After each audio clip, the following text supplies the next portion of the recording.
Welcome back to another episode of Electronics and AI Lab, and in this episode we're going to see how we can use the analog input pin in the ESP8266 node MCU. So let's get started. In the previous video we saw how we can configure Visual Studio Code in order to program your ESP8266.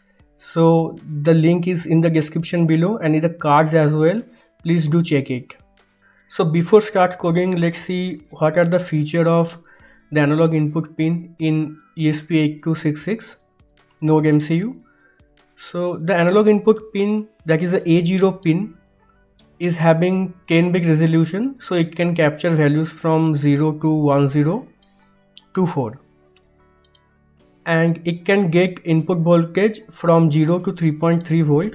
So if we divide this 3.3 volt with 1024, so we'll get a precision value of this number.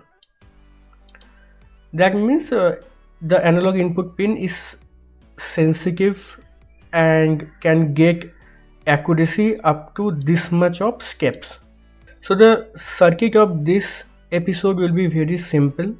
We're going to use a potentiometer, one input of which is attached to the ground and another to the 3.3 volt, and from the middle we're going to take input to the A0 pin. Okay, so now let's see the program. So as a part of this program, we're going to measure what is the analog input value in the A0 pin, and as well as we'll calculate what is the equivalent voltage of that analog input value. It is a very simple program. We are using the standard import for ESP8266, and then we are declaring the sensor pin, which is the analog pin A0. The initial value of the sensor is set to 0, and the precision of this pin is this much volt, which we already discussed. Okay, so in the setup section, as we are going to see the output in the serial monitor, so we were using serial begin and the switchable baud rate.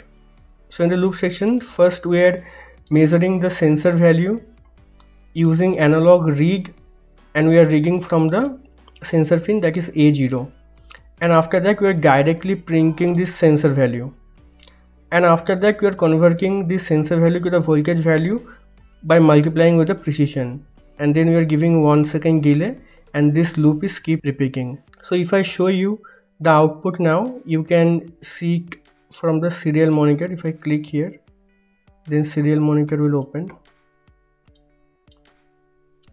and you can see the values here. If I start rotating the potentiometer, you can see the analog input value is getting increase, and the voltage is also getting increase as the potentiometer is rotating. And if I fully rotate it at max, we're going to get a voltage of 3.3 volt, and the analog value will be 1024, as we discussed in the first section while discussing resolution. If I completely rotate it, then the analog input value will be 1024 at max. As you can see, it is not going more than that, and the voltage for 1024 is 3.3 volt.